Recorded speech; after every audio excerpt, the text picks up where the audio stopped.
Good afternoon. This is Dyke Hendrickson, host of the show Life Along the Merrimack. We talk about the history and health of the Merrimack River. Today we're going to be talking about something that's really quite indigenous to the Merrimack. It's the Coast Guard and the birth of the Coast Guard. I would mention, by the way, that for those of you who want to see a copy of this or see it again, it can be found on YouTube channel and type in Port Media. For sound, you can go on SoundCloud and type in NCM Hub. So those are two elements. If you're interested in seeing this again or telling a friend about it, please do so. What we're doing here is unusual for us. We don't have a guest, but we do have a very interesting subject, the Coast Guard. The Coast Guard was founded in Newburyport in 1790, and most people don't know that. Recently, I talked to a tennis pro in Newburyport.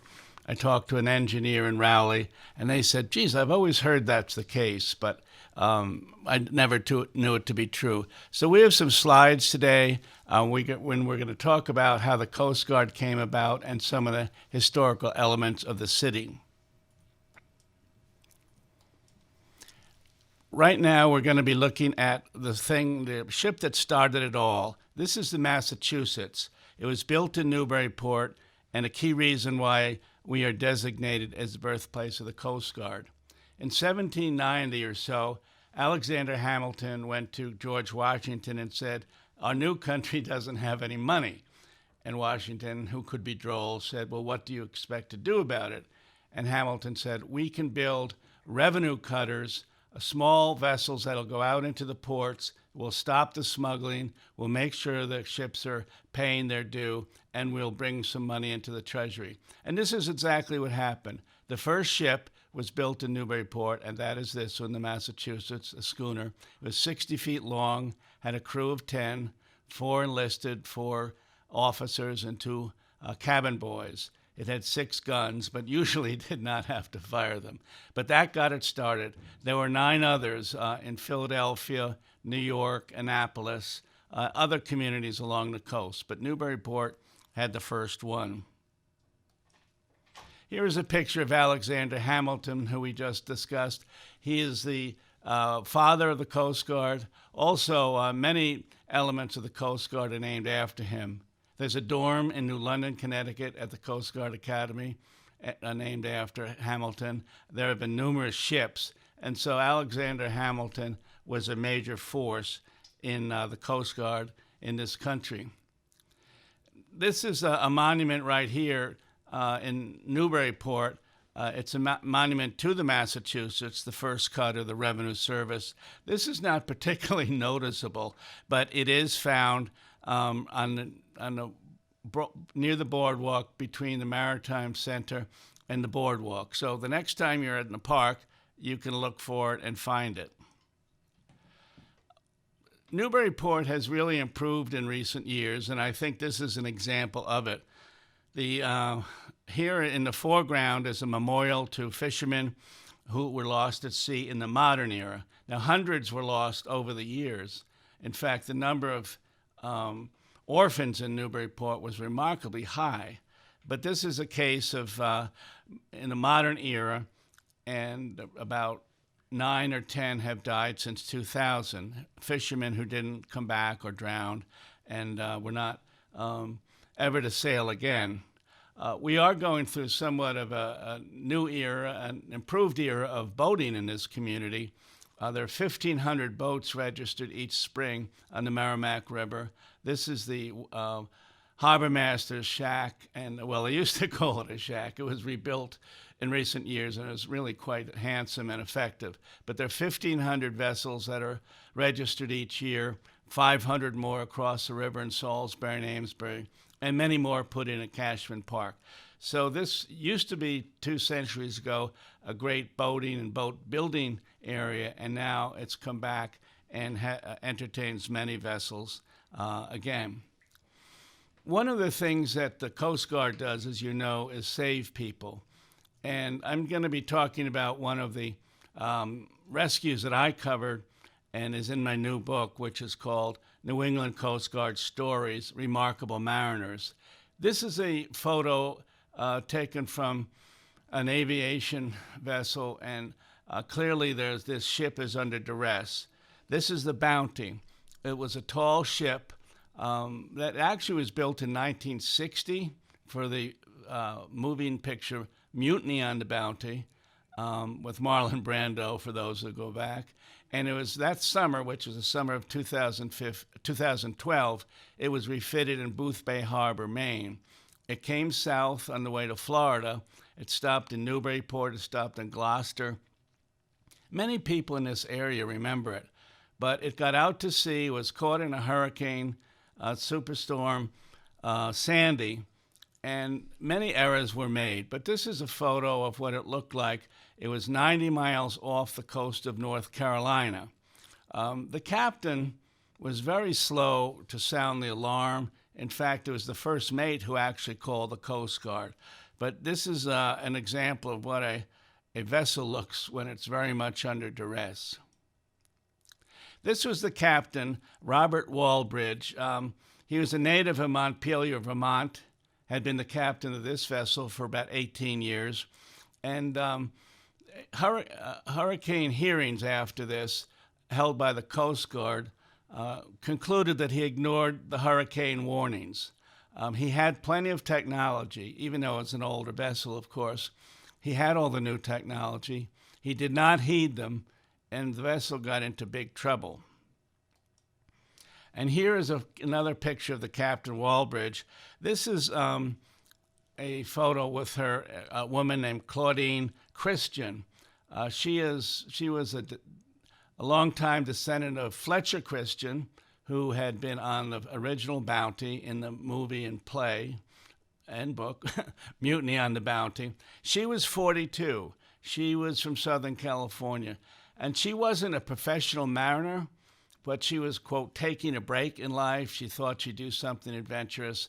She signed on, and she was one of the individuals who never did come back. Her body was found, but she never, they couldn't bring her back to life. And right now, we can see that 14 of 16 crew members of the vessel were saved, but these were the two who were not. The captain was never found. Now, some people originally thought that, well, maybe he went down with the ship. I mean, that is from old sea lore, that sometimes a captain would go down. In World War II, some Japanese admirals went down with the ship.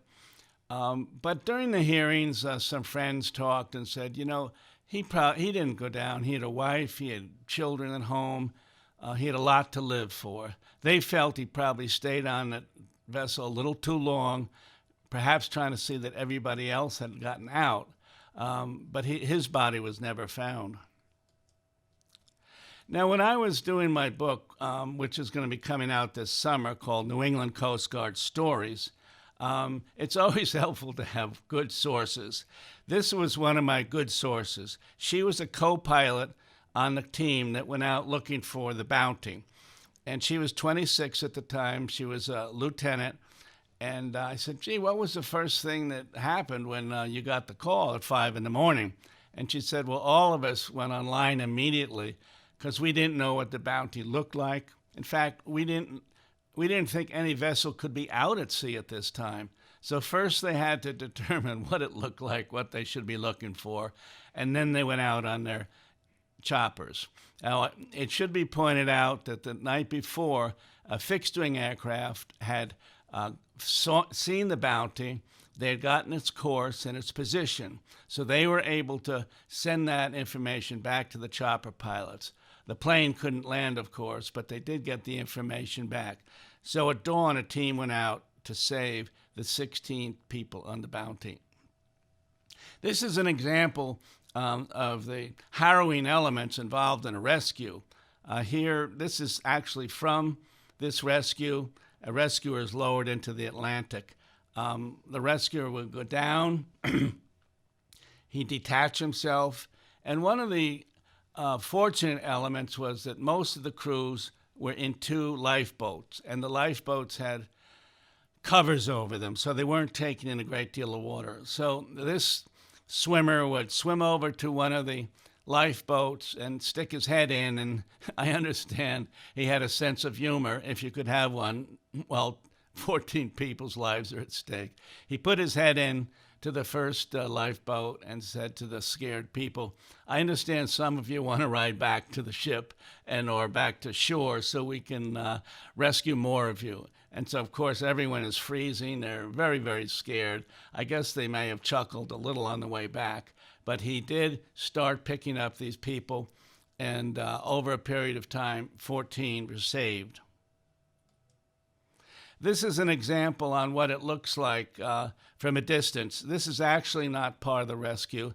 This is part of a training mission, but you can see the challenges where you have, to the lower left, you have some people waiting to be rescued. You have a swimmer getting down, and then you have the chopper pilot who has to keep the position, keep the speed, and make sure that they have enough fuel, that they have communications. And it's a very elaborate and dangerous mission, but they did save 14 of 16 people. You know, over the years, we're going to go back a little in history right now. Over the years, Massachusetts has been really the leader, not just in building ships, such as starting the Coast Guard, but in saving lives. In 1788, the Humane Society was first created in Massachusetts. And throughout, because it wasn't a given thing that people would be on the coast, or, you know, that there were communications enough to know when a ship was going down. But Massachusetts began a Humane Society, and people would be called to the shore whenever there was a boat in trouble. This is, of course, from a century later. This is from 1892 off of Plum Island, and it looks like what a rescue would have taken place at that period of time. In the foreground, you can see a dory with about 6 or 8 individuals rowing out to a ship that's under duress. And it's a great photo in terms of staging of a photo. It's a beautiful element because you have the surf breaking in the background, you have the sails down. You can even perhaps see a couple seagulls to the upper right, adding effect. So this, and considering that photography only started in about 1840, 5 decades later, this photo was taken, and it's a terrific photo as photos go. And beyond that, it's a wonderful view of what life-saving looked many years ago. This was one of the biggest rescues that the Coast Guard had, a tremendous tragedy. In 1952, not one but 2 vessels went down in a storm off of Cape Cod, the Mercer and the Pendleton. 32 of 33 were rescued there, but one of the vessels actually split in 2, and the stern, ended up 5 miles distant from the bow.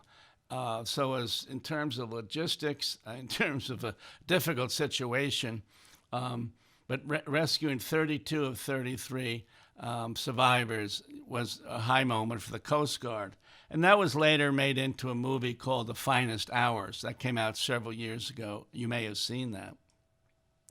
Here is what a rescue looks like nowadays. A ship will go out. Of course, the Coast Guard's on the left.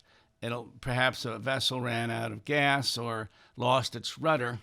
I would mention in the last 2 decades, the Coast Guard has kind of refrained from helping with minor situations such as running out of gas. They will call an appropriate service, but they feel that their mission is so much more important now, and we will discuss that momentarily, because a lot has changed in the Coast Guard since the attacks of 9/11. Every good sea story must have an old salt, and if this isn't an old salt, I don't know what salt is. Here was a wonderful early rescue professional. He was from Hull, Mass. His name was Joshua James, and he lived from 1826 to 1902. But he is kind of in the Hall of Fame of life-saving. Another great lifesaver in New England history is Ida Lewis. She was in Newport, Rhode Island. She actually grew up on a on a lighthouse, in a lighthouse on an island off of Newport. They didn't exactly recruit women in those days, but she's, because her family was involved, she became a very competent lifesaver. And there's a ship today, a Coast Guard ship, named the Ida Lewis. Now here's a romanticized version of Ida at work. The purists might say, geez, you shouldn't stand up in a boat, but on a small boat. But here she is helping someone out of the water, and she had many, many rescues and is still quite a legend down in the Rhode Island area. And one of the people who really pulled the Coast Guard together in terms of an administrational organization was Sumner Kimball. He was from Maine, and he was an administrator in Washington. We must remember the Coast Guard wasn't the Coast Guard until 1915, when Sumner Kimball was around. The Coast Guard was first, there was the Revenue Cutter Service, 1790. There was the Life-Saving Service. That was put together shortly thereafter, and they were merged in 1915. In 1939, the Lighthouse Service was added to that. So even though today we think of the Coast Guard in a familiar way, it wasn't until early in 1915 that it was known as the Coast Guard and funded as the Coast Guard. And Sumner Kimball from Maine was very important in that administration.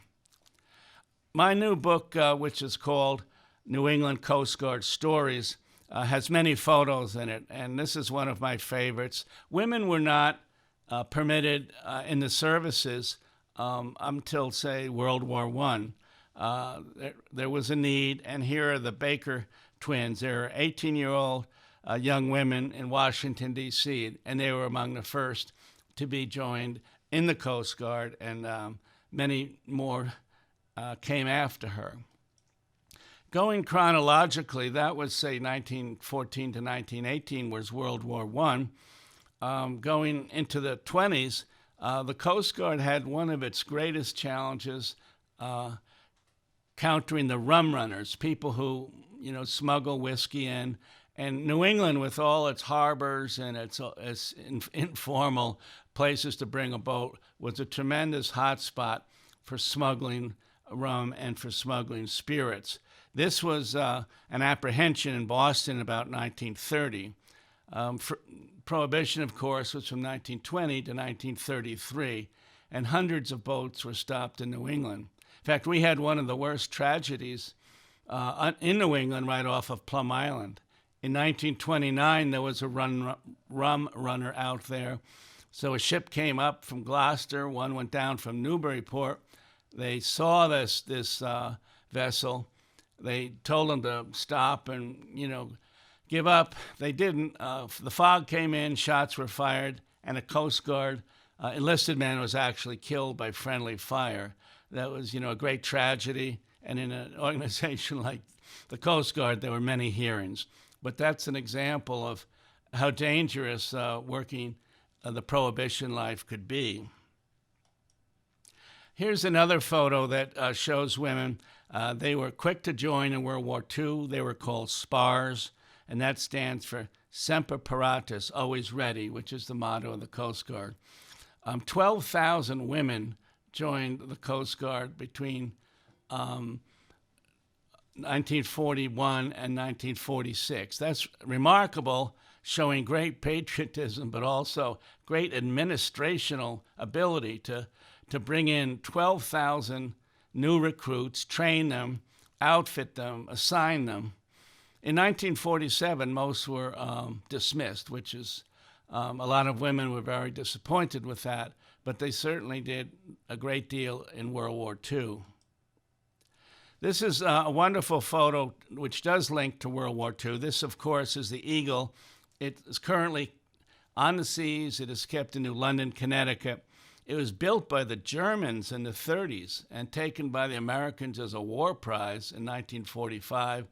It was refinished, repainted, of course, and now it's used to teach young people sailing.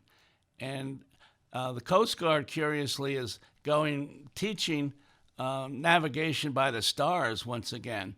They feel that through hacking or loss of power, some people might not be able to get where they're going just on electronics. So, cadets at the Coast Guard Academy get into this vessel and they learn navigation. I would mention this is Life Along the Merrimack. I'm Dyke Hendrickson. We're talking about the history of the Coast Guard. I usually have a guest. I don't have one today, but I think we're talking about an interesting subject, which is the Coast Guard. Here's the Eagle from another position. You can see there's a chopper accompanying it, and it's really a beautiful vessel, and it sails up and down the East Coast. One of the great events of all our lives, I think, is the tragic attack on New York and Washington, the 9/11 attacks. This changed the life of the Coast Guard in a significant way. They were transferred from the Transportation Department to Homeland Security, and they were given a much more military task. Here are Coast Guard members shortly after the attacks, and the Coast Guard rescued thousands of people. We forget that, and if you know New York, you know the Battery Park is just a few hundred yards from 9/11 site. People were panicked, they were running, and they went to the park to try to escape the falling fire and just the collapsing buildings. And the Coast Guard had dozens of vessels there and saved many people. Half of my upcoming book is about individuals, and here's one that I enjoyed meeting, Patrick Brown. Until recently, he was the head of the station here in Newburyport, and it's a 47-foot vessel behind him. And I love this vessel because it's designed that if it flips over, it'll come back up and keep running. And it certainly does that. He told me, he said once he had a cadet he took out, the cadet flipped it, it came back up, it ran, but the cadet was very, very embarrassed. Here's another Newburyporter, Paul Rooney. He's a logistics officer who frequently goes to hurricane sites. He also recently became a part owner of Bob Lobster, which is a good lobster venue down on the way to Plum Island. Commander John Christensen is a New Hampshire native. He is the captain of this vessel, 270-foot Seneca. It has 100 people in its crew, and they go down to the Bahamas. They go off Florida. They even go through the Panama Canal to Southern California. And their big job is interdicting drugs.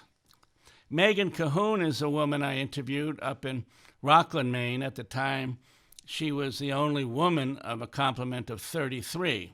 And, I said, Megan, is this troublesome for you? And she said, no, we're all a team. We're all learning. We live in different places. We don't live in a dorm. And she just loves the Coast Guard and is making a career of it.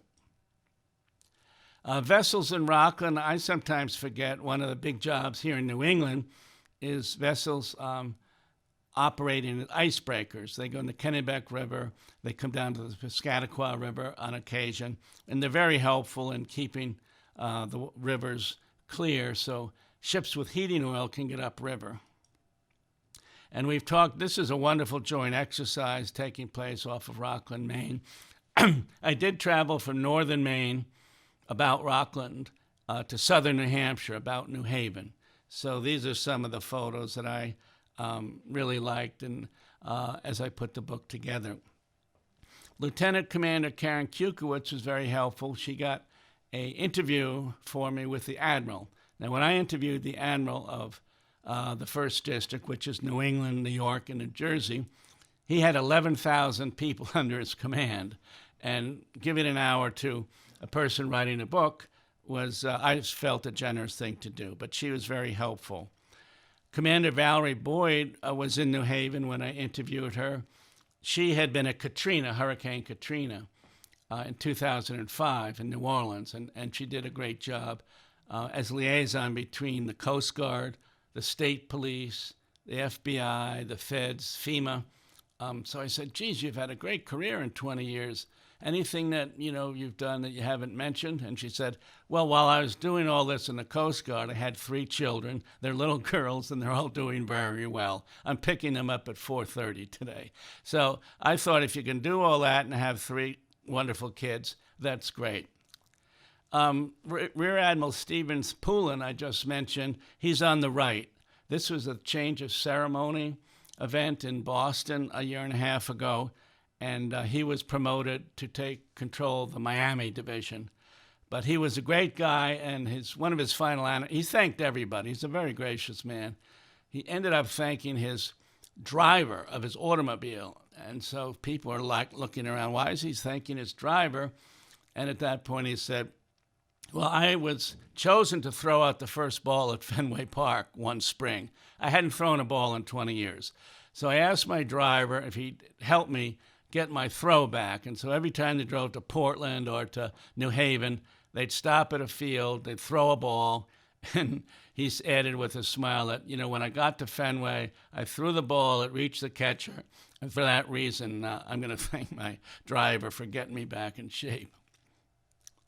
This was a good story. This is a fellow who retired just a few years ago, Rob Craighead, and he called me and said, could I come down and take some photos and sign my recent book, which at the time was Nautical Newburyport. And so I said, I'd love to. And he said, because I am the person, I'm so proud to have been the person that was in that vessel. And here is the boat. It's on the cover of Nautical Newburyport, but this is a 47-footer. Rob Craighead was at the helm. Everybody was strapped in. It did not turn over, but these are the kind of high seas that sometimes take place.